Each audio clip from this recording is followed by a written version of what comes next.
I'm Shrutika from Group Trees, and today I will be presenting the audit findings for dashboard module of the Supply Management Information System.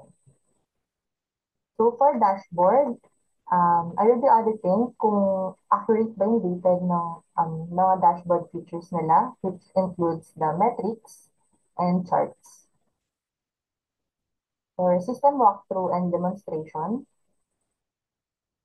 and here, ito yung system nila. Let's go to home sa dashboard. And here, as you can see, working naman siya na nandito yung mga metrics and charts, which is ito. And demanded stock availability, item needs restocking, and nandito rin yung total products, total stock, out of stock, and yung mga suppliers. Okay, so let's try mag-add para makita natin if accurate ba yung information or yung numbers dito sa dashboard. So, as of now, merong 14 na inventory items. So, kapag nag-add tayo ng supply, it should be 15 products na or 15, active inventory items. And here, add new supply, stock number. Let's try, siguro 99. Item description, stock. For quantity, box pa lang. Ay, for unit, sorry. And for quantity naman, let's try 43. And let's add supply. And supply added, may prompt na confirmation prompt na nag-add na siya. And as you can see here, 15 na yung total products kasi nga nag-add tayo ng stock. And hindi ko pala na-check kanina if ilan itong 749. Okay. So, as of now, yung total stock niya is 7,469. And kaya natin mag-add ulit to tingnan kung accurate ulit if magdadagdag siya to 7,469. Again, may ulit naman. What else? Stock na lang siguro ulit. Stock 2. Box again, tapos uh, 11. So it should be 700, 400, 7,480. Add supply. And confirmation again. And ayan, so nag-update yung total stock number or yung kung ilan man yung quantity ng total stock nila ngayon, which is 7,480 na siya. So from 7,469, nag-add tayo ng 11, which is naging 7,480 na siya. So, accurate naman yung mga dashboard or laman ng dashboard nila. So, for out of stock, as of now, 0 siya. And try natin mag-add ulit ng wala ng stock so that you can see if mag-update siya. 97, item description is, let's say, chalk. And back again, and quantity niya is, let's say, 0. Will this, and then 1 na lang siguro muna. And 1.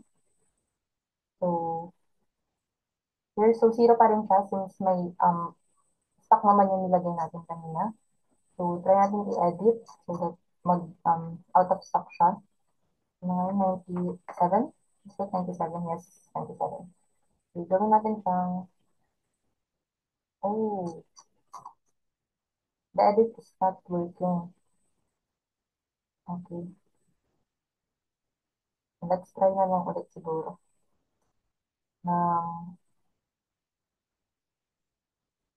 Okay. Natin dito. Ay, hindi talaga siya working. Okay. So, let's add na lang ulit siguro. 96 for item description. Stock 4. Box again. For quantity, try natin 0 para mag-out of stock siya. Add supply. And successfully added, this message will hit. So, since nag-add tayo ng product na 0 yung quantity or wala siyang stock, yung 0 nga, and nag-update naman tong dashboard na to, which is 1 na yung leads restocking kasi nga out of stock siya. So, ito na rin yung percentage dito kasi nga kanina, stock availability is 100%.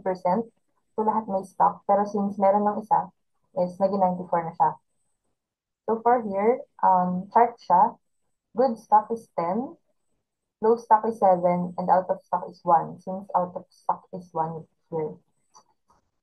Kung makikita ko rin dito kung ilan yung low stock.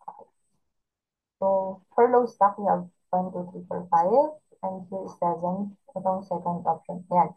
1, 2. So, from 5 plus itong dalawa is 7. So, so far, accurate naman to silang lahat. Yeah. And for audit report, um, let see. Comment and suggestions pala. So for comment and suggestions for dashboard module, the search function does not reset to full inventory view unless the search text man removed. So here, ito yun. Kunwari mag-search tayo kanina ng, let's say itong puncher na lang, puncher. Here you can see na nag-search naman siya and nag-filter siya to puncher na hinahanap natin. However, wala siyang parang reset to full inventory. Kailangan mo pang type yan or burahin or i-X yun. Pwede naman ito here. And search ulit para ma-reset yung full inventory. Mawala yung finilter natin. Ayun, suddenly nag-work pala yung edit feature or yung edit ng supply management. So kahit nag-search ka ng puncher, which is ayun na nga sa which is the puncher, kapag nag-edit ka is lumalabas naman siya. Yeah, I think nagkaroon na ng technical issue sa end ko. And okay, let's try na lang din na ano yung talaga sa out of stock. Yeah, here updated successfully. So naging dalawa na yung out of stock number for dashboards. For other features naman dito is working perfectly. So for view details, you can see here the supply items na nag-release na. So, pwede mong tingnan yung view all released items. Here, ayan. Meron dito yung stock number na yan na na-release na yung status. And view again, and then yung mga items or yung supply na, ayun, yung status is released. Yeah, out of stock. Ayan, nabali since ginawa natin zeroing quantity kanina, yung status na is naging out of stock natin. So that's all for comment and suggestion. Yung search function lang talaga yung I think masasuggest na may clear function. Thank you so much for listening. That's all for audit findings for dashboard module.